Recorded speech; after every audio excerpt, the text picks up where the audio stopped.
निलेश चव्हाण विरोधात आणखी एक लुकआउट नोटीस जारी. पुणे पोलिसांकडून लुकआउट नोटीस जारी करण्यात आली. पुण्यातील सिंहगड कॉलेजच्या विरोधात पतित पावन संघटनेचे आंदोलन. प्रशासनाकडून कर्मचाऱ्यांचे पगार अडकवल्याचा आरोप.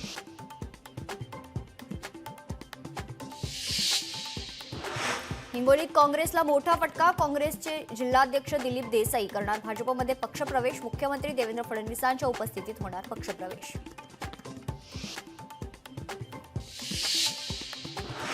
चंद्रपूरचे जिल्हाधिकारी आणि पोलीस अधीक्षकांसह 13 अधिकाऱ्यांना न्यायालयानं बजावली नोटीस.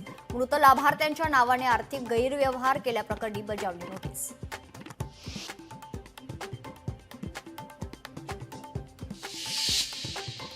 वाशिमच्या मंगरुळपीर तालुक्यात पावसाचा कहर. सोसाट्याच्या वाऱ्यामुळे गावात मोठ्या प्रमाणात नुकसान. 1 जण जखमी. प्रशासनानं नुकसान भरपाई देण्याची गावकऱ्यांची मागणी.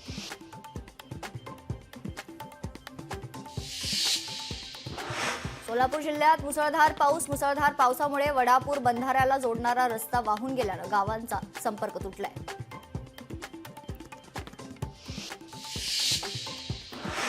डोंबिवली एमआयडीसी परिसरात गॅस पुरवठा खंडित. दुपारी 1 वाजल्यापासून गॅस पुरवठा ठप्प. घरडा केमिकल कंपनीजवळ पाईपलाईन डॅमेज झाल्याची माहिती.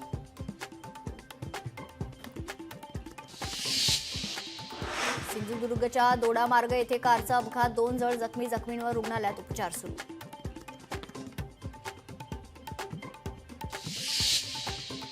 मीरा रोडच्या शांतीनगर परिसरात आग. 2 सिलेंडर फुटल्यानं आग लागल्याची माहिती. घटनेत कोणतीही जीवितहानी नाही.